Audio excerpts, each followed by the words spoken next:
Muslimun TV.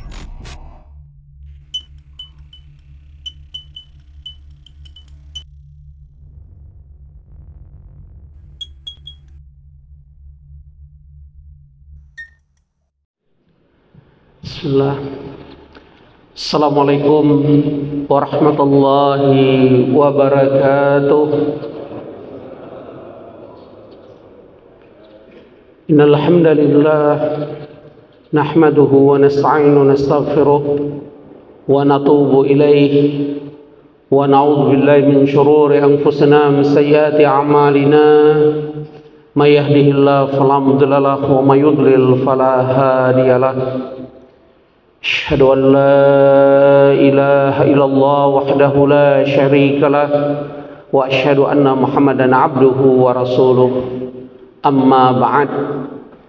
Ma'asyiral muslimin wal muslimat, ikhwani wa ikhwati fid din, jamaah salat subuh masjid al-muslimun rahimani wa rahimakumullah. Alhamdulillahilladzi bi ni'matihi tatimmus shalihat. ثم الحمد لله على كل حال. ثم اللهم إنا نسألك علما نافعا ورزقا طيبا وعملا متقبلا. ثم ربي زدنا علما وارزقنا فهما. Amin ya rabbal alamin. Alhamdulillah, di subuh hari ini dalam suasana bulan Dzulqa'dah sebagai salah satu bulan haram, sebagaimana penjelasan Allah dan surah At-Taubah di ayat 36, inna iddatash syuhur indallah ithna asyara syahran fi kitabillah yauma khalaqas samawati wal ard minha arba'atun hurum ila akhir ayat. Allah menyebutkan di surah At-Taubah surat yang ke-9 ayat 36, di sisi Allah ada 12 bulan. Bulan-bulan yang dimaksud semua ahli tafsir dan ulama sepakat adalah bulan-bulan dalam tahun Hijriyah, bukan bulan-bulan dalam tahun Masihiyah. Karena hakikatnya bulan-bulan dalam tahun Masehi itu banyak nama-nama dewa Yunani kuno. Yang anehnya kita lebih hafal nama dewa dibanding bulan-bulan di sisi Allah. Betul apa betul? Pada salah satu bentuk keimanan, indikator keimanan seseorang, Allah jelaskan dalam surah Al-Baqarah di ayat 208, ya ayyuhalladzina amanu dukhulu fis-silmi kafah. Hai orang beriman, masuklah Islam, pahamilah Islam secara sempurna, secara holistik, tidak boleh separuh-separuh. Salah satu bentuknya kita hafal bulan-bulan Islam secara berurutan. Semoga MC bisa mewakili yang lain. Hafal nggak Pak? Hafal aja Pak. Fadhal. Ya. Hah? Coba disebutkan berurutan. Nah, MC mewakili. Kalau MC keliru berarti banyak yang keliru. Yang pertama Muharram. Oke. Muharram, Safar, Rabiul Awwal, Oke. Rajab, Sya'ban, Ramadan, Syawal, Dzulqa'dah, Dzulhijjah. Masya Allah, barakallah fiik, tabarakallah. Berarti senang saya, Jamaah Muslimun sudah mulai kafah, minimal hafal dengan bulan-bulan dalam tahun Islam. Minha arba'atun hurum. Allah menyebutkan di surah At-Taubah 36 ada 4 bulan haram. Dijelaskan oleh Rasulullah SAW, 4 bulan haram itu salasata asyhur mutawaliyan, ada 3 bulan berturut-turut, yaitu Dzulqa'dah, Dzulhijjah dan Muharram. Dan ada 1 bulan diapit antara Jumadil Akhir dengan bulan Sya'ban, itulah bulan Rajab, disebut dengan Rajab Mudhar. Apa keistimewaan bulan-bulan haram? Seorang sahabat mulia Abdullah bin Abbas atau dikenal dengan Ibnu Abbas radhiyallahu anhuma menyebutkan, setiap amal soleh yang kita kerjakan di bulan-bulan haram maka ganjaran pahalanya dilipat gandakan oleh Allah. Sebagaimana penjelasan Allah dalam surat Al-An'am surat yang ke-6 ayat 160, wa man jaa bil hasanati falahu asyru amsalihha. Barang siapa yang datang dengan satu amal soleh, Allah lipat gandakan sampai 10. Bahkan di hadis Muslim disebutkan sampai 700 kali lipat. Apalagi di bulan haram, Allah lipat gandakan setiap amal-amal kebaikan yang kita kerjakan dalam rangkaian bulan haram. Berarti insya Allah ada 3 bulan haram kalau Allah memberi kita umur di hadapan kita. Sesudah Allah gembleng kita di bulan Ramadan sebulan penuh, Allah menempatkan bulan Syawal. Sudah kita jelaskan makna Syawal secara bahasa adalah irtiqa, bulan peningkatan. Kembali Allah masukkan kita 3 bulan malah berturut-turut. Kita sangat diharap menjadi hamba Allah yang terus membangun ketaatan lewat amal-amal soleh. Karena Allah ingatkan kita di surah Al-Hijr, surat yang ke-15 ayat 99, wa'bud rabbaka hatta ya'tiyakal yakin. Sembahlah Tuhanmu Allah sampai ajal datang menjemput. Bukan hanya Ramadan kita membangun ketaatan di hadapan Allah, bukan hanya Syawal dan bulan-bulan haram, tapi ketaatannya harus kita bawa sepanjang hayat kita. Kalau kita ingin termasuk hamba-hamba Allah yang diingatkan kita oleh imam kita di rakaat pertama saat beliau membaca surah Al-Fajr, ya ayyatuhan nafsul mutmainnah irji'i ila rabbiki radiyatan mardiyah fadkhuli fi ibadi wadkhuli jannati. Wahai jiwa-jiwa yang tenang. Siapa pemilik ketenangan jiwa? Allah sebutkan di surah Ar-Ra'd di ayat 28, ala bidzikrillahi tatmainnul qulub. Mereka yang selalu dekat dengan Allah, mereka yang mampu istiqomah membangun ketaatan di hadapan Allah sepanjang hayat, mereka ada pemilik jiwa yang tenang. Karena di hadapan mereka mendapatkan sebuah nisbat, mendapatkan sebuah achievement di sisi Allah, menjadi hamba Allah yang husnul khatimah saat ajalnya tiba. Semoga kita termasuk orang-orang yang Allah wafatkan dalam keadaan husnul khatimah. Amin ya rabbal alamin. Bapak Ibu rahimani rahimakumullah, ada banyak amalan utama di bulan-bulan haram. Yang jelas pertama haji dan umrah. Saya berharap yang belum haji jangan pakai alasan yang sangat bodoh di hadapan Allah. Kenapa belum haji? Saya belum diundang Allah. Ayak wahai. Kenapa belum haji? Belum dipanggil Nabi Ibrahim alaihissalam. Ini he stupid guy. Ini orang bodoh. Karena semua kita sudah diundang oleh Allah. Wa adzin fin nasi bil hajj. Ini undangan Allah. Makanya tahun ini kembali kita mendengarkan kisah heroik seorang ibu jualan kue keliling di Sragen, naik haji tahun ini, tapi dia nabung 40 tahun lamanya. Saya pulang dari Sragen, ada satu masjid viral kan, Masjid Al-Falah. Qadarullah manajernya, direkturnya sahabat saya lama, pernah join bisnis kita waktu beliau tinggal di Bogor. Seorang ibu jualan kue keliling naik haji. Tukang ojek di Sulawesi naik haji.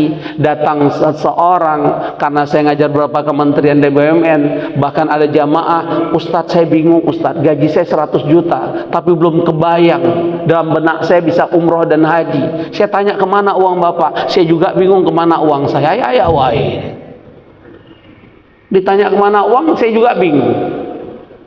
Wa iyadzubillah.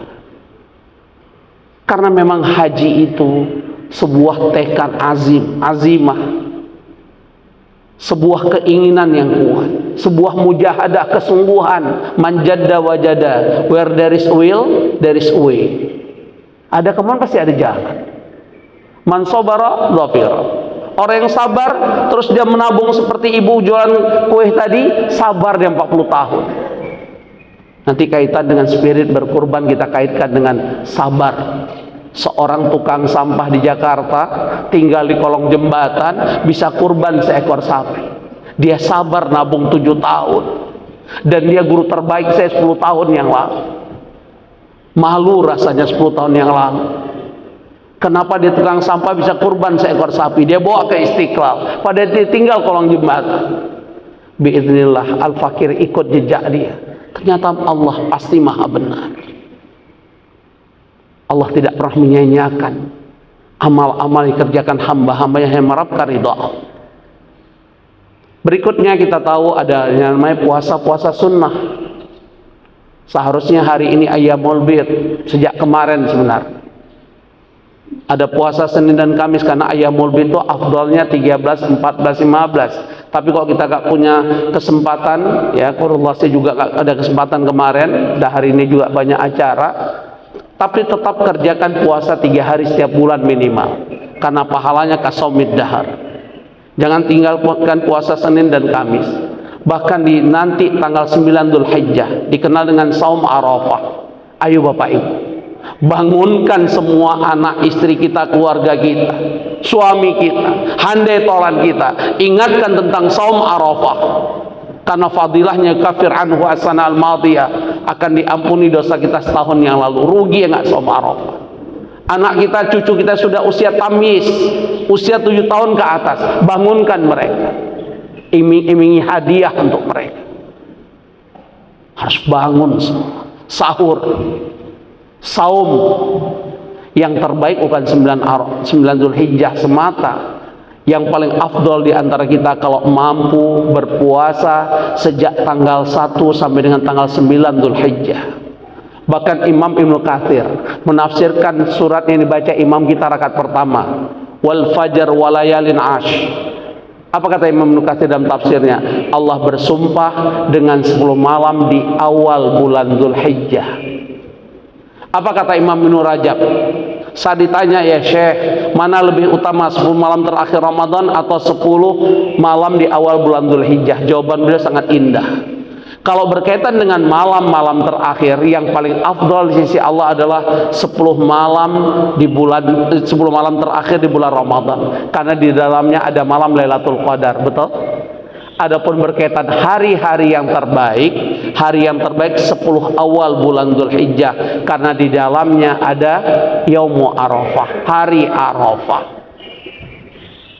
Indah kan jawabannya? Mencoba mengkombin antara mana lebih utama. Nah Bapak Ibu rahimani rahimakumullah, saya hanya mengingatkan tentang puasa Arafah juga di bulan Muharram, termasuk bulan haram tadi. Jangan tinggalkan puasa Tasu'a dan Asyura, tanggal 9 dan 10 Muharram. Dan mohon doanya, saya saat Arafah itu harus terbang ke Pulau Mata di Natuna.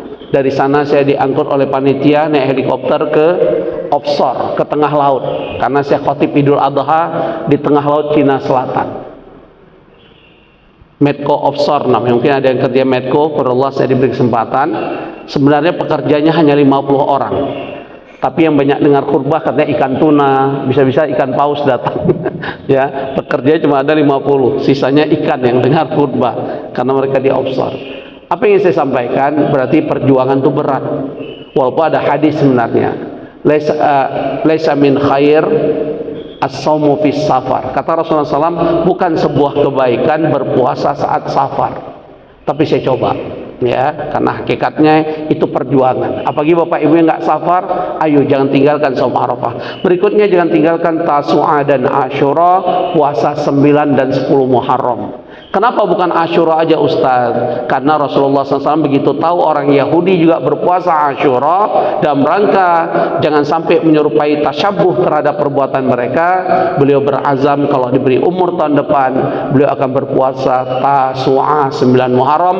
Qadarullah beliau wafat, dan ulama mengatakan puasa tersebut harus kita laksanakan dalam rangka menyelisih perbuatan orang Yahudi. Maka puasa sunnahnya kapan? 9 dan 10 Muharram. Boleh nggak 11? Masya Allah, afdal lagi. Diniatkan aja puasa 3 hari setiap bulan, hakikatnya demikian. Berikutnya yang terbaik amalan, saya persingkat karena saya dibisiki tadi oleh Pak Karim atau Pak Agung sampai jam 6 sampai syuruk. Amalan berikutnya yang terbaik adalah berinfak. Infak yang terbaik adalah menyembelih hewan kurban sejak Yaumun Nahar 10 Dzulhijjah dan Ayyamut Tasyrik 11, 12 dan 13 Dzulhijjah. Jadi waktu menyembelih hewan kurban bukan 3 hari Bapak Ibu, tapi yang betul berapa hari? 4 hari, 10 Dzulhijjah, 11, 12 dan 13. Di 13 Dzulhijjah kita dapat pelajaran bahwa puasa Ayyamul Bid memang afdolnya 13, 14, 15, tapi tidak harus. Karena ada hadis dari Abu Hurairah, "Ausini ya Rasulullah, nasihati aku ya Rasulullah." Maka ada 3 nasihat beliau untuk Abu Hurairah dan kita semua. Salah satunya, jangan engkau tinggalkan puasa 3 hari setiap bulan. Dan tanggal 13 Dzulhijjah boleh nggak kita saum? 13 Dzulhijjah boleh nggak saum Ayyamul Bid? Nggak boleh. Kenapa Pak? Hari tasyrik, haram hukum. Nah, dari sini menunjukkan apa? Puasa 3 hari setiap bulan tidak harus 13, 14, 5. Itu salah satu hikmahnya. Infak terbaik adalah menyembelih hewan kurban. Bapak Ibu, dalam sejarah tercatat ada 2 peristiwa berkaitan dengan perintah kurban dari Allah Subhanahu wa taala pada hamba-hamba. Peristiwa yang sangat familiar, nggak akan lupa tentang kisah Nabi Ibrahim alaihissalam. Allah perintahkan untuk menyembelih anaknya Ismail alaihissalam, dan itu Allah abadikan panjang lebar dalam surat As-Saffat, surat 37 dari ayat 99 sampai dengan ayat 111. Tapi ada satu peristiwa jarang mungkin kita, atau sering kita dengar tapi kadang lupa kita. Saat Allah memerintahkan kurban pada 2 orang anak Adam, Qabil dan Habil. Masih ingat ya kisah ini? Tapi berbeda subjek perintah kurbannya. Untuk Nabi Ibrahim alaihissalam, pertama Allah perintahkan nyembelih leher anaknya Ismail alaihissalam, tapi Allah ganti dengan kibas yang kita kenal dengan al-an'am, yaitu hewan ternak. Tapi saat Allah memerintahkan 2 orang anak Adam, Qabil dan Habil, maka yang Allah perintahkan yaitu hasil apa? Pertanian. Maka kita mendapatkan berita dan kisah kurban Qabil ditolak oleh Allah. Pertanyaan saya, kenapa kurban Qabil ditolak oleh Allah padahal Qabil sudah berkurban? Jangan-jangan kita yang sudah berkurban setiap tahun, kurban kita ditolak oleh Allah? Karena di hadapan MC yang punya mic, kira-kira apa? Memang itu resiko punya mic di depan, akan banyak pertanyaan. Kenapa kurban Qabil ditolak oleh Allah? Satu, Nggak usah banyak-banyak, satu aja. tidak ikhlas. Tidak ikhlas. Bapak tahu dari mana orang nggak ikhlas? Karena disebutkan dalam rangka memperbutkan saudaranya. Oh, enggak. Nggak ada kaitan masalah kurban nggak mau berbutkan harim saat itu. Ya, ikhlas kan masalah hati, betul Pak? Ada yang tahu nggak ikhlas? Nah, kalau masalah ikhlas, saya mau nanya balik nih.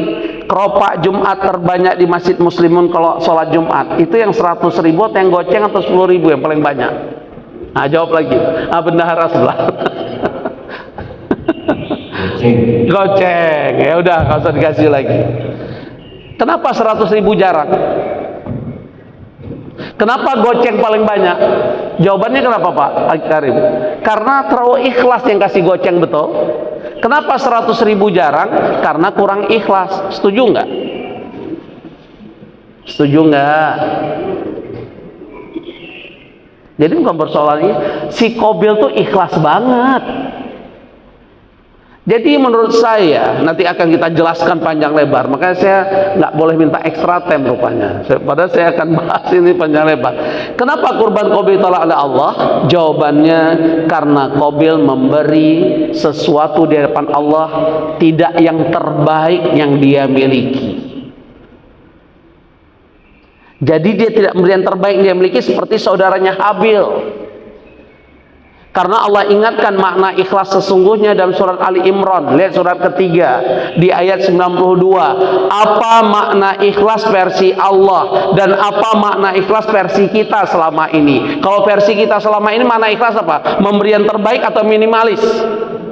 Goceng itu terbaik atau minimalis? Jangan-jangan ada yang berpikir itu maksimalis. Ya, wahai. Makanya tadi surah Al-Fajr ayat 20, manusia ini makin kaya, makin dermawan atau merege hese. Wa tuhibbunal mala hubban jamma. Dia terlalu cinta dengan hartanya.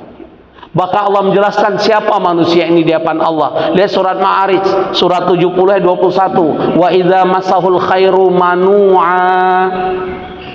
Kalau ku uji dengan kekayaan, harta berlimpah, makin kikir. Apa alasannya? Baru Allah jawab tadi, wa tuhibbunal mala hubban jamma. Bahkan Allah jelaskan lagi surah Al-Adiyat, surat 100 ayat 8. Kenapa makin kaya makin merege? Hese, wa innahu li hubbil khairi la syadid. Dia terus cinta dengan harta. Maka pertanyaan saya, yang mampu seekor sapi tapi dia ikut satu sapi bagi 7, dia telah memberi yang terbaik atau memberi yang minimalis? Jangan-jangan kurban kita selevel Qabil selama di hadapan Allah. Apalagi kita benturkan, kok bisa seorang nenek di NTB di zaman Covid, saya masih ada videonya, viral saat itu. Seorang nenek pemulung sampah, karena udah tua, begitu tempat dia tampung sampahnya di plastik itu, di kresek besar itu, dia nggak sanggup mengangkat, terseret-seret, dan dia tidur di emperan-emperan toko. Tapi viral dia kurban seekor sapi.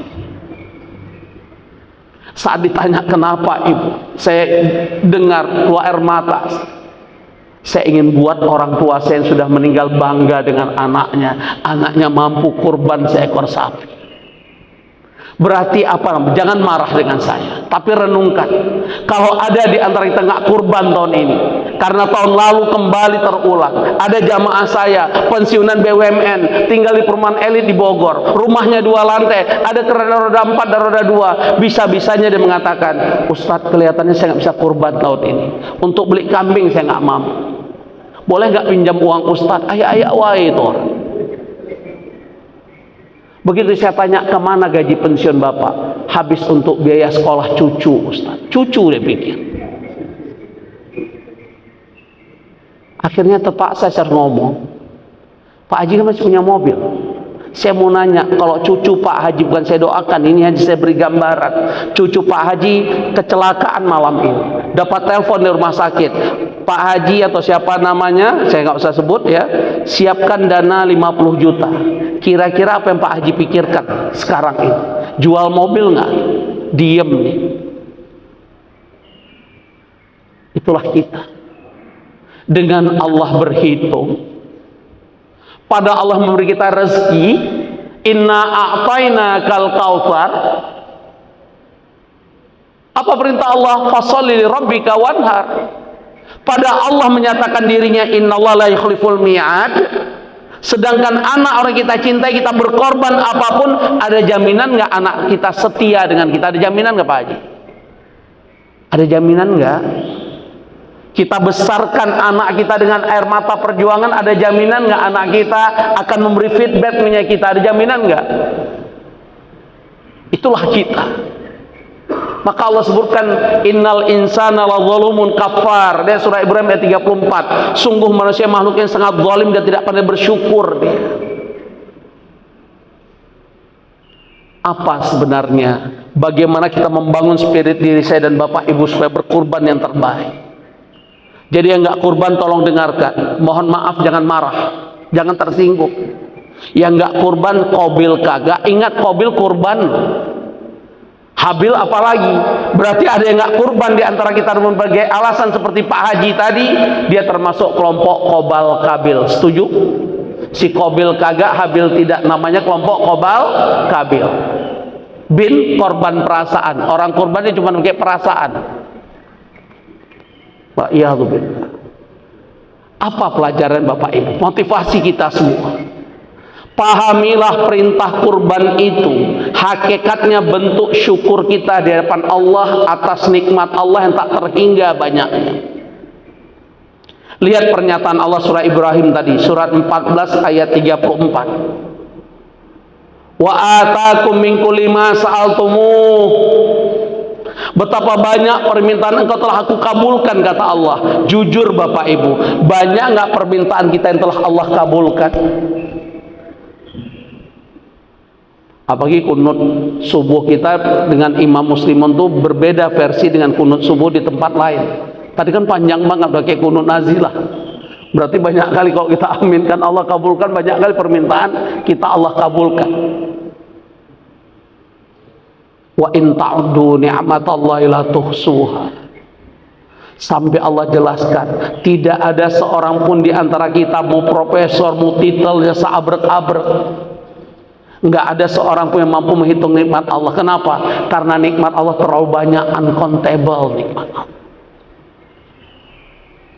Saya hanya baca, entah benar tuh mahasiswa UIN tesisnya itu menulis nikmat Allah sehari jumlahnya 250.000. Entah benar entah enggak.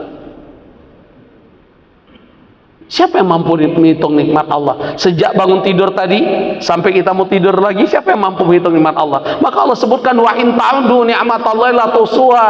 Jika engkau menghitung nikmatku, nggak ada yang mampu menghitungnya. Tapi Allah jelaskan siapa kita. Innal insana la zalumun kafar. Sungguh manusia sangat zalim.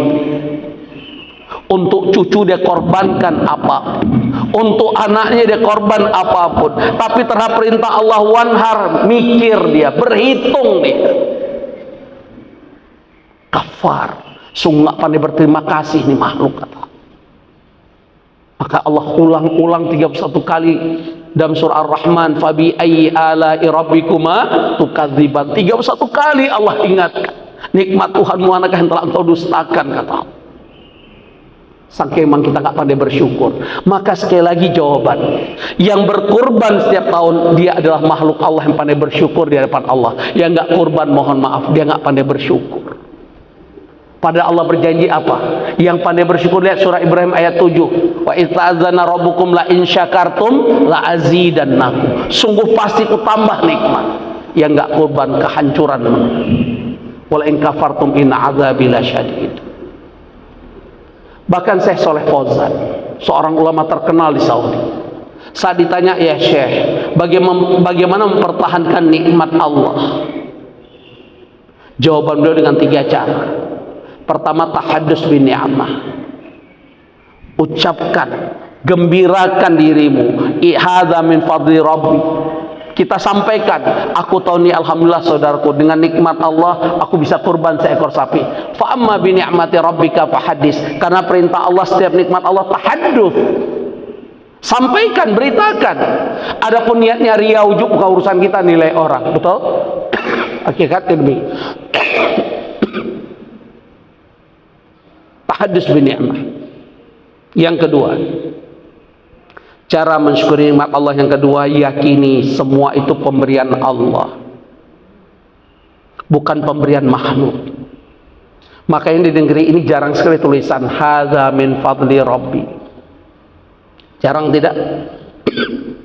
Pak Imam, surat apa berapa tulisan hadza min fadli rabbi? Bisa jawab, nanti malam saya traktir ke Buli. Nah, di Mid East. Ya, kisah Sulaiman, surat apa? Nggak ada surat Sulaiman, Ustaz. Surah An-Naml ayat 40. Lihat bagaimana Nabi Sulaiman ditanya oleh Allah, dari mana ini semua? Jawabannya indah. Hadza min fadli rabbi liyabluwani aashkur am akfur. Ini semua karunia Tuhanku. Ini ujian untukku, apakah aku pandai bersyukur atau aku kufur nikmat. Hebat nggak jawaban? Siapa di rumahnya ada tulisan hadza min fadli rabbi? Masya Allah, barakallah. Di mobilnya hadza min fadli rabbi? Ada juga, Masya Allah, barakallah. Senang itu Allah. Makanya alhamdulillah beliau makin makmur aja. Wah, mantap. Ya, senang Allah. Dipertahankan rezekinya. Istri masih satu ya, Ji, ya? Nah, kalau itu sensitif, Ustaz. Ya. Yang ketiga, bagaimana mempertahankan nikmat Allah? Ingat, nikmat Allah bukan hanya rezeki loh, bukan hanya materi loh. Punya panca indera yang sehat sempurna, nikmat Allah bukan? Bahkan kalau ada kajian di konsep rezeki dalam Islam, udah pernah kita bahas belum? Belum ya. Terus ada 12 golongan yang dikejar rezeki. Manusia dikejar rezeki, bukan kita kejar rezeki, manusia dikejar rezeki. Nah, tapi syaratnya SKB, syarat ketentuan berlaku. Masuk 12 golongan itu. Kalau kita masuk, benar-benar rezeki mengejar kita, bukan kita kejar rezeki. Ya, kekatnya demikian. Nah, Bapak Ibu, cara ketiga yaitu dengan cara apa? Manfaatkan nikmat Allah di jalan Allah. Salah satunya berkorban. Maka apa yang terjadi terhadap tukang sampah di Jakarta? Masya Allah, viral. Akhirnya banyak pengusaha muslim yang mendatangi beliau. Karena nggak punya rumah, ada yang ngasih rumah. Karena belum naik haji, ada yang kasih haji furoda. Karena anaknya nggak sekolah, dikasih beasiswa sampai perguruan tinggi. Allah, karena dia bersyukur atas nikmat Allah. Kesimpulannya, orang yang kurban dia pandai bersyukur. Inna a'tainakal kautsar. Yang nggak kurban dia nggak pandai bersyukur. Hati-hati yang nggak pandai bersyukur. Wala in kafartum inna adzabi lasyadid. Yang kedua, orang berkurban itu bentuk keimanannya yang sesungguhnya. Dia mampu menampilkan imannya terbaik di hadapan Allah. Ingat, orang beriman bukan hanya sholat jungkir balik. Orang beriman bukan hanya sekedar naik haji atau umroh berkali-kali. Tapi orang beriman, kata Allah dan surah An-Nur, surah An-Nur, surah 24 ayat 51. Innama kana qaulal mu'minin idza du'u ila Allah wa rasulih yahkuma bainahum ayyaqulu sami'na wa ata'na wa ulaika humul muflihun. Lihat, sesungguhnya ucapan orang beriman, kata Allah. Berarti kok mengaku beriman semua kita ini, saat Allah dan Rasul memerintahkan satu perkara dan Rasul sudah memutuskan perkara. Apa perkara yang Allah dan Rasul putuskan? Berkurban. Bahkan kata Rasulullah SAW, man kana sa'a wa lam yudhi fala yuqarribanna musallana. Dia punya kelapangan rezeki, beli HP mampu, beli pulsa mampu, punya kendaraan ada, ya, tapi pura-pura nggak mampu kurban. Apa larangannya? Apa ancamannya? Jangan dekat-dekat tempat sholat kami. Mau sholat di mana? Karena kata Rasulullah SAW dalam riwayat Muslim, kullu ardin masjidun. Setiap jengkal bumi Allah tuh masjid. Berarti orang yang nggak kurban mau sholat di planet Mars. Coba jawab. Yang punya kelapangan rezeki nggak kurban, mau sholat di mana dia? Ke tempat sholat kami. Mau sholat di mana? Karena setiap jengkal bumi itu masjid, betul tadi? Tempat sujud, betul? Hati-hati. Maka bentuk yang kedua, bentuk keimanan. Karena orang beriman, saya mohon maaf harus minum nih saya. Padahal saya menghargai yang saum hari ini. Ya, bismillah.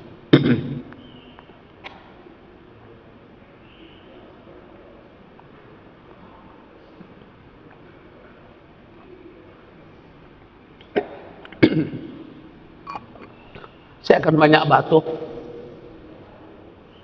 Wallahu alam, mungkin banyak air mata saya. Pada kajian ini bukan pertama saya bahasakan. Jadi kok saya dengan jiwa raga menyampaikan ini, pertama yang saya ajak diri saya. Kalau ada jamaah muslim masih nggak tergerak, wa iyadzubillah, faktor hidayah. Orang beriman, kata Allah, hanya satu ucapannya, kami dengar, kami laksanakan. Itu yang terjadi pada Khalilullah Ibrahim alaihissalam. Yang Allah perintahkan bukan nyembelih hewan ternak, anaknya disuruh sembelih. Tapi ucapan Nabi Ibrahim alaihissalam, bahkan anaknya juga mengucapkan, kami sami'na wa ata'na. Apapun perintah Engkau ya Allah, kami dengar, kami laksanakan. Bukan kami dengar, kami cari dulu tabungan kami cukup enggak. Kami diskusi dulu keluarga, kira-kira tahun ini kurban enggak. Enggak begitu orang beriman. Laki-laki enggak begitu. Kita yang memutuskan. Jangan nanya dulu istri, kita kurban nggak bu ya? Ya wah, pasti ujungnya nggak begitu. Debat panjang, kali lebar, kali trapesium. Sama kayak Bani Israel, disuruh sembelihin nanya warna macam. Sampai Allah mengatakan apa? Hampir-hampir nggak mereka laksanakan. Yang gitu. Udah sami'na wa ata'na. Kenapa? Jaminannya lihat kata Allah surah An-Nur tadi ayat 51. Ulaika humul muflihun. You are the champion. Kamu pemenang, kata Allah. Kamu beruntung. Garansi dari Allah. Nggak yakin kita, terlalu emang. Yang si Qobal Qabil itu terlalu emang. Wah, nyesal ikut pengajian hari ini masuk Qobal Qabil pula. Yang ketiga, orang yang berarti orang yang nggak beriman, nggak punya keimanan yang sungguh-sungguh, dia nggak akan berkurban. Dia anggap biasa aja. Orang sunnah muakkadah, Itu fikih. Padahal kaidah usul fikih berbeda dengan fikih. Apa kaidah usul fikih? Al-amru lil wujub. Setiap perintah itu hukumnya wajib, bro. Yang belajar usul fikih paham kaidah. Al-amru lil wujub. Setiap kata perintah menjadi wajib. Saya nanya, wanhar itu fil amr nggak? Kata perintah nggak wanhar? Fasoli rabbika itu kata perintah nggak? Kenapa sholat kita pahami wajib, begitu kurban sunnah muakkadah? Itulah fikih. Padahal kalau kembali pada kaidah usul fikih wajib loh kurban. Wanhar sama, fil amr sama. Ayatnya paralel kok. Fasoli rabbika wanhar kan? Sholat kita pahami wajib, begitu kurban sunnah muakkadah. Makanya orang bermain di produk ini. Apa kata Allah terhadap orang beriman? Lihat surah Al-Ahzab, surat 33 ayat 36. Wa ma kana lil mu'minin wala mu'minatin idza qadallahu rasul amran ayyakuna lahumul khiyarah min amrihim. Enggak pantas kata Allah. Kalau kamu mengaku beriman, hai laki-laki perempuan, Allah sebutkan gender di ayat ini. Jenis kelamin di ayat. Nggak pantas orang beriman baik laki-laki maupun perempuan saat Allah telah memutuskan perkara dan Rasulnya perintah kurban misalnya, nggak pantas dia memilih jalan yang lain. Aduh, kelihatannya nggak bisa kurban, banyak kebutuhan, dipukul kagak, aduh dulu. Nggak pantas kata. Kenapa? Tukang sampah aja kurban, bukan hanya kurban, sapi dia persembahkan. Apalagi Allah menyebutkan bahwa seseorang beriman nggak pantas memilih jalan yang lain dengan berbagai alasan. Saya lagi banyak kebutuhan. Survei saya di tukang sampah perumahan saya nggak tahu apakah ada survei di sini. Tanya tukang sampah perumahan sekitar Muslimin, saat dia ambil sampah kita merokok, coba tanya dia, untuk rokok sehari berapa? Jawaban tukang sampah perumahan saya Ustadz antara 15 sampai 20 ribu. Kayak ada kebanggaan deh. Begitu saya kejar, maaf Kang, pernah kurban nggak? Sampai sekarang ini, tahun ini, boro-boro kurban Ustadz, makan aja nggak mampu. Ustadz ayak-ayak wae. Coba dibilang ayak-ayak wae pula Ustadz. Pas kita bilang, kalau akan ngerokok 20 ribu kali 30 hari berapa? 600 ribu betul? Kali 12 bulan berapa? 7,2 juta betul?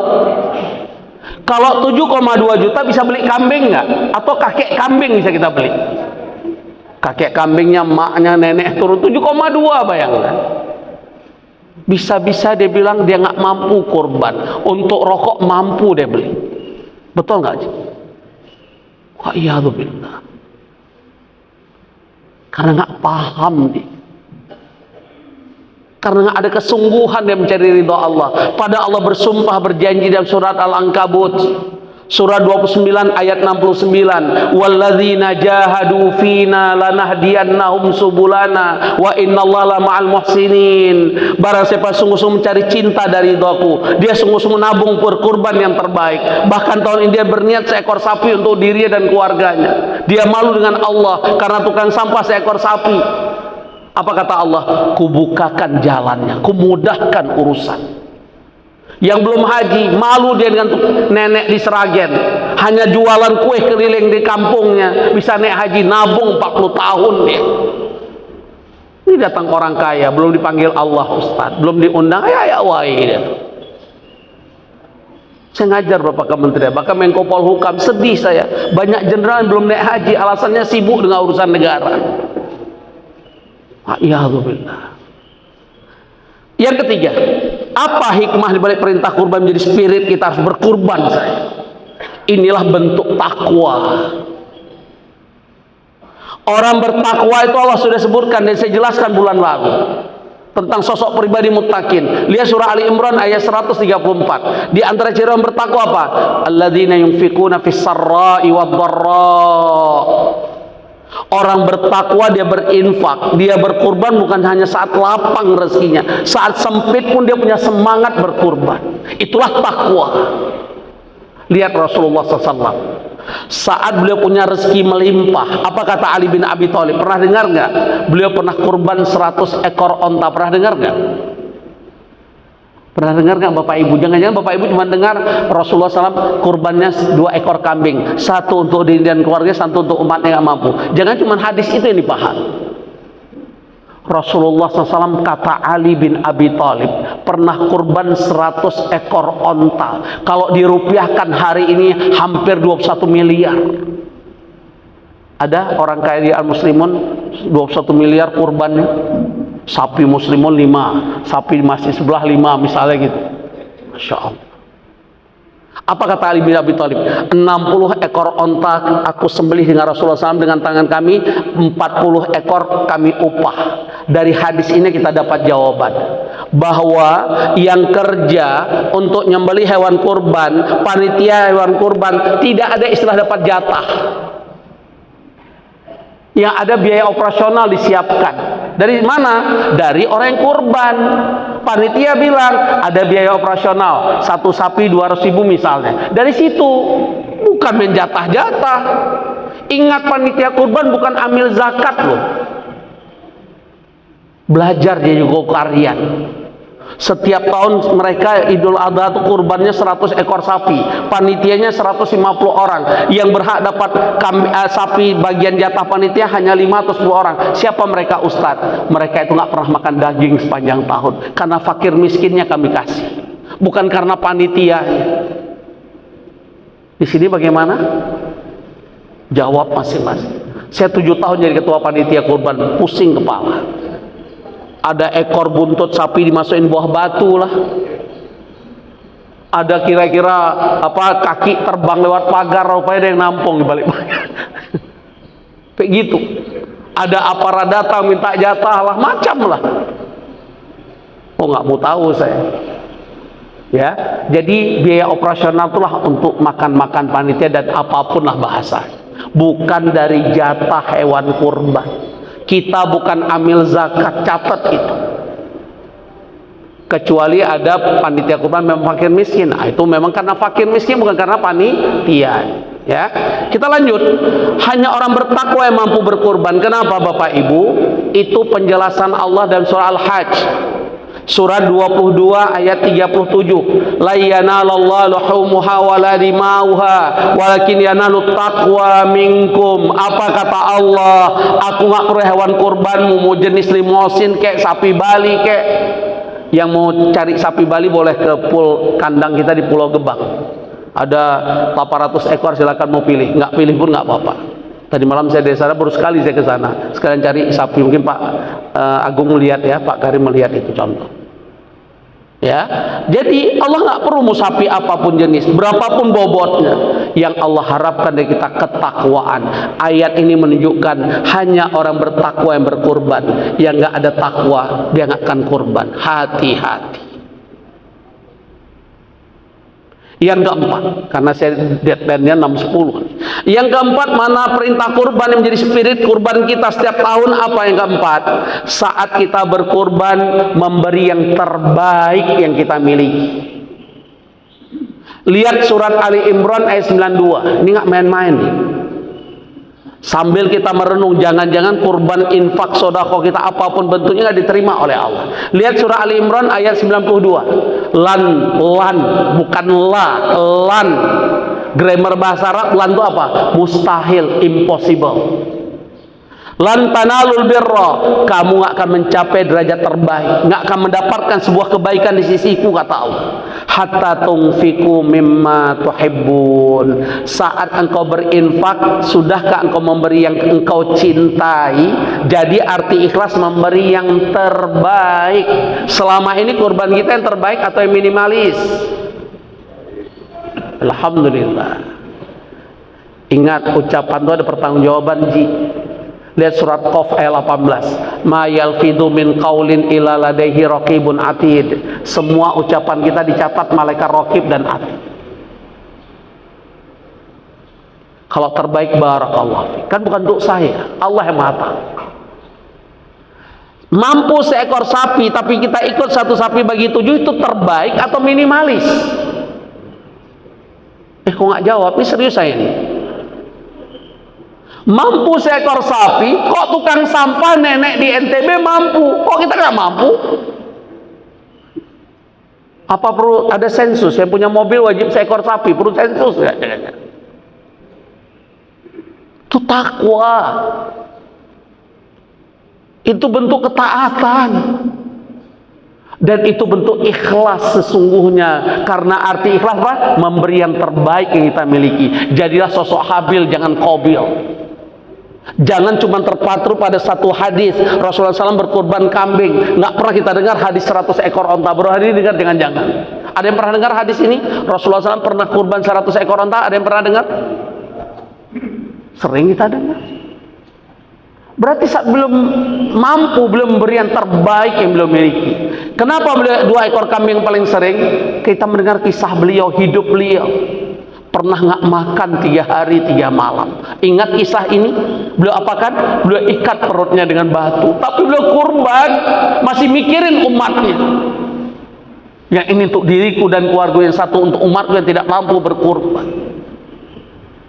Itulah takwa, itulah iman, itulah bentuk ikhlas terbaik di hadapan Allah. Yang kelima, apa hikmah yang kelima? Ini bentuk ujian Allah untuk kehidupan kita. Mampu nggak kita wanhar nanti di yaumun nahar dan hari-hari tasyrik? Karena Allah uji kecintaan dunia kita. Bapak Ibu rahimani rahimakumullah. Lihat kisah Nabi Ibrahim alaihissalam surah As-Saffat. Ya bunayya inni ara fil manam anni adbahuka fandur madza tara. Wahai jantung hatiku. Karena arti ya bunayya itu panggilan seorang ayah dengan penuh ketulusan untuk anaknya. Karena dalam bahasa Arab anak itu bisa walad, bisa gulam, bisa rijal. Tapi Nabi Ibrahim alaihissalam diabadikan oleh Allah ucapannya dengan penuh kasih sayang. Ya bunayya, aku dimimpikan oleh Allah untuk menyembelih engkau. Bagaimana pendapat engkau, wahai anak? Sosok anak yang Allah gambarkan di ayat 100. Rabbi habli minas shalihin fabasyarnahu bi ghulamin halim. Kalau Bapak Ibu pahami surah As-Saffat, nggak kuat air mata kita. Khususnya Bapak Ibu yang pernah ke Palestina. Karena untuk dapat anak sosok Nabi Ibrahim yang mendapatkan julukan Khalilullah, kekasih Allah, itu berdoa siang malam, Rabbi habli minas shalihin. Ya Allah, anugerahkan aku anak yang soleh. Jawaban doa beliau baru Allah kabulkan puluhan tahun. Bahkan ada ulama menyebutkan 104 tahun. Padahal beliau Khalilullah, kekasih Allah. Fabasyarnahu bi ghulamin halim. Kami beri kabar gembira pada engkau Ibrahim, kami anugerahkan engkau seorang anak yang halim, lembut, cerdas, taat. Bahkan kelak dia menjadi rasul utusan. Tapi lihat, baru dapat anak langsung dapat perintah Allah, hai Ibrahim, bawa anak istrimu ke Mekah, ke Bukit Tandus, Bukit Sofa. Tinggalkan mereka di sana, mereka urusanku nanti. Kita tahu sempat Siti Hajar nggak memahami ini perintah Allah. Begitu Nabi Ibrahim ingin balik lagi ke Palestina, ada perintah jangan menoleh ke belakang, lanjutkan perjalanan pulang. Padahal Palestina Mekah itu jauh banget, Bu. Pak, saya 2 kali, satu lewat Jordan, satu lewat Mesir. Itu perjalanan jauh. Waktu lewat Jordan, Jeddah ke Jordan itu 2 jam naik pesawat. Dari Jordan ke Palestina itu naik bis hampir 9 jam. Bisnya AC, masih bengkak kaki. Ini jalan kaki. Padahal anak itu anak yang beliau harapkan siang malam, Rabbi habli minas shalihin. Sempat Siti Hajar dalam sejarah tercatat beliau ikuti suaminya. Kenapa ditinggalkan aku dengan anakku oleh suamiku? Akhirnya Siti Hajar mulai letih dan bertanya, wahai suamiku, kalau ini perintah Allah, aku nggak akan mengikuti engkau lagi. Siapa yang nggak sedih? Kita yang paham itu air mata. Boleh minta tisu, Mas? Ya. Bagaimana itu keadaan demikian? Nggak ada siapapun di Bukit Sofa saat itu. Bisa bayangkan? Maka dengan air mata, karena perintah tidak boleh menoleh, iya istri. Maka Siti Hajar paham ini perintah Allah.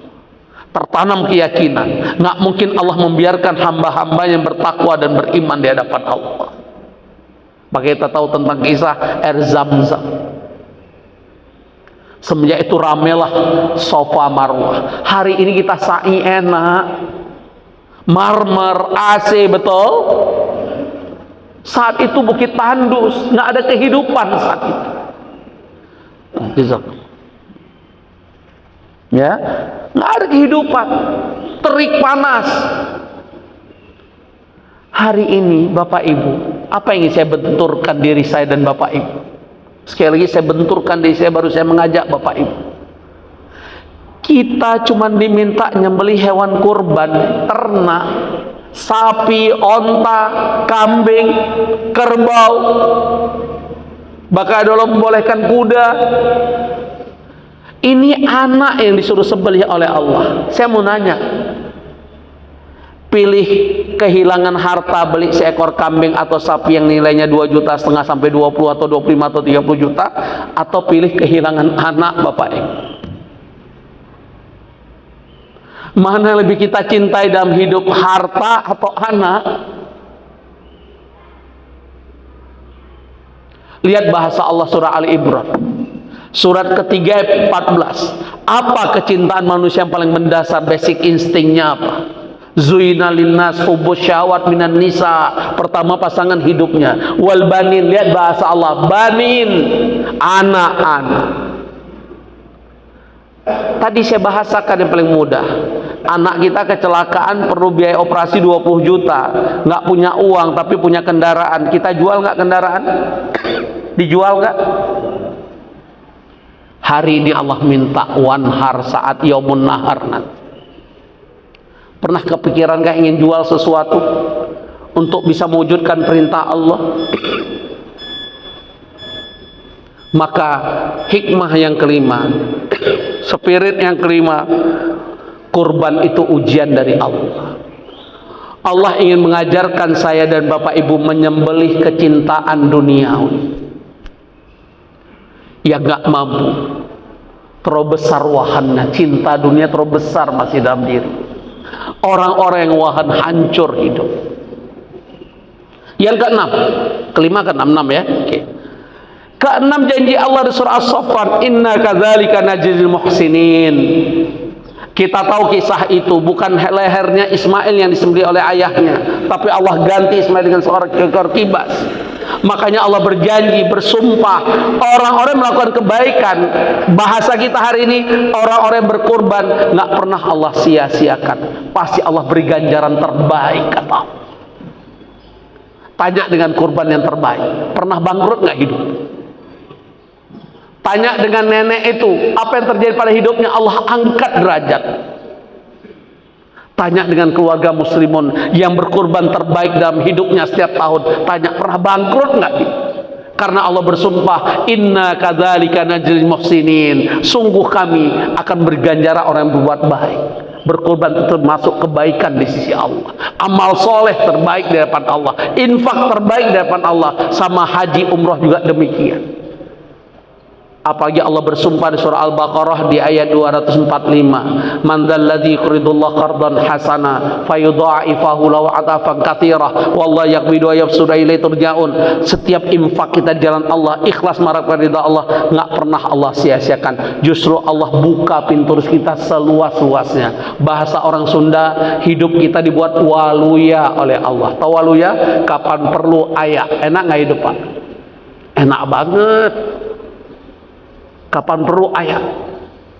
Allahu Akbar. Buktikan saja. Ini janji Allah. Yang terakhir, karena jam 6:10 sebenarnya masih banyak, pelajaran berikutnya yang bisa kita ambil, ya, bahwa jadilah sosok ayah jangan egaliter dan otoriter, tapi jadilah sosok ayah dan orang tua yang wise. Lihat, Nabi Ibrahim saat ada perintah dari Allah nyembelih anaknya, bukan, hei Ismail, ini ada perintah dari Allah, aku sembelih kau besok. Enggak begitu. Fandur madza taro, bagaimana pendapat engkau hai anakku? Apa jawaban sosok anak yang halim? Ya abatif'a ma tu'mar satajidni insyaallah minas sabirin. Kerjakan ayahandaku, engkau akan dapati aku dalam keadaan sabar. Karena aku tahu ini perintah Allah. Setiap perintah Allah kalau kita ikuti pasti banyak hikmah dan kebaikan untuk kehidupan kita dunia dan akhirat. Mungkin hanya ini bisa saya sampaikan. Kata kuncinya adalah pahamilah kurban itu perintah Allah. Perintah manusia kita ikuti, perintah atasan kita ikuti, perintah hukum kita laksanakan. Ini perintah Allah sebagai Rabbul Alamin. Di mana kita? Yang kedua, bertanyalah, jangan-jangan kurbanku, infakku selama ini di sisi Allah menjadi infak kurban yang tidak terima oleh Allah, karena memberi bukan yang terbaik yang kita miliki. Lihat sindiran Allah. Buka surat Al-Baqarah 267. Tolong buka sindiran Allah, Al-Baqarah 267. Apa kata Allah? Ya ayyuhalladzina amanu. Alhamdulillah. Hai orang yang beriman, Allah perintahkan infak itu beri yang terbaik. Saat kita memberi dari sesuatu yang kita sendiri kita picingkan, kita anggap remeh-temeh, 2,5 juta, 3 juta kecil. 1 ekor sapi bagi 7 kecil, 3,5 juta, 4 juta. Apa kata Allah? Berarti engkau memberi dari harta yang kau picingkan. Karena yang diterima oleh Allah adalah apa yang kita beri terbaik dari Allah yang kita miliki. Karena hakikatnya itu titipan Allah. Harta itu milik kita atau titipan Allah? Itulah makna innalillah. Jadi ucapan innalillah bukan hanya meninggal, dapat nikmat Allah. Innalillah, pahami itu milik Allah. Wa inna ilaihi rajiun. Semua nanti akan diminta pertanggungjawaban. Tsumma latus'alunna yauma idzin anin na'im. Semua nikmat Allah akan diminta pertanggungjawaban. Dan yang terakhir saya tutup, ada pun yang nanya, kata Pak Haji Karim tadi, sesudah kajian ini boleh nanya di belakang ya. Saya tutup, panitia tolong catat ayat ini untuk menggugah keluarga besar Al-Muslimun. Buka surat Muhammad. Siapa ketua panitia kurban? Ya, buka surat Muhammad, nanti surat 47 ayat 38. Ini ayat membangun spirit kurban. Udah kita ajak masih kagak, terlalu. Itu bahasa Allah, terlalu, bukan bahasa Roma Irama.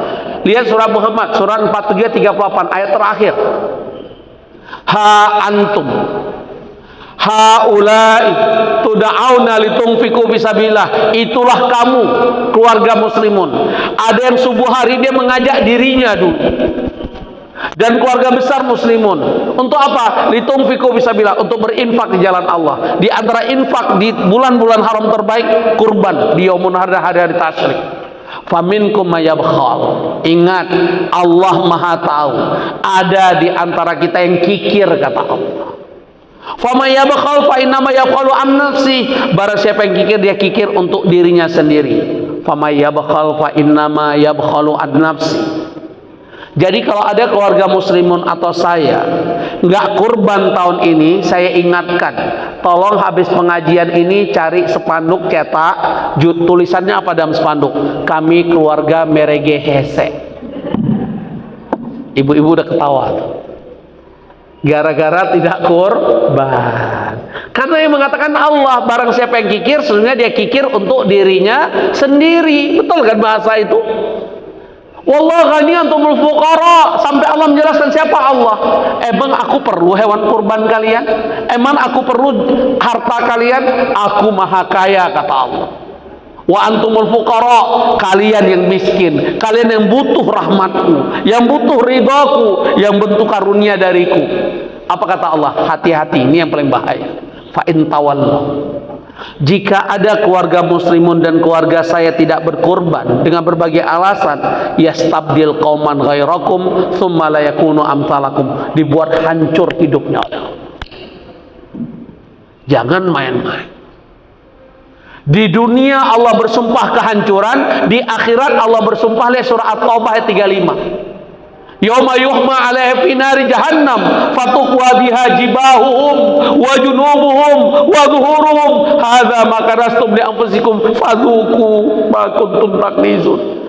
Harta yang kita simpan-simpan, kata Allah, kelak di hari kiamat menjadi bara api, membakar dahimu, punggungmu, lambungmu, seraya dikatakan, rasakan hai hambaku, ini harta yang kamu simpan-simpan. Fadzuqu ma kuntum taknizun. Masih mau nyimpan harta,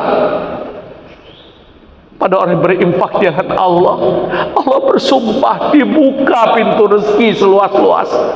Wa ma anfaqtum min syai'in fa huwa yukhlifu. Lihat surat Sabah surat 34 ayat 39, janji Allah, apapun infakmu ku ganti, kata Allah. Inna kadzalika najzil muhsinin.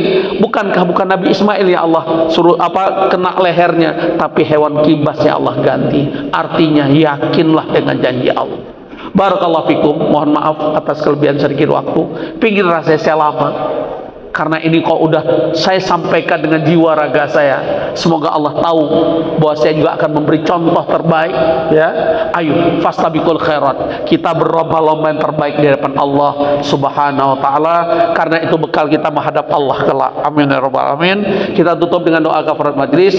Subhanakallahumma bihamdika asyhadu an la ilaha illa anta astaghfiruka wa atubu ilaik. Mohon maaf lahir dan batin, dan mohon doanya insyaallah hari Rabu besok saya safar ke Uzbek dan Kazakhstan. Mohon doanya semoga safar yang diridhai oleh Allah Subhanahu wa taala.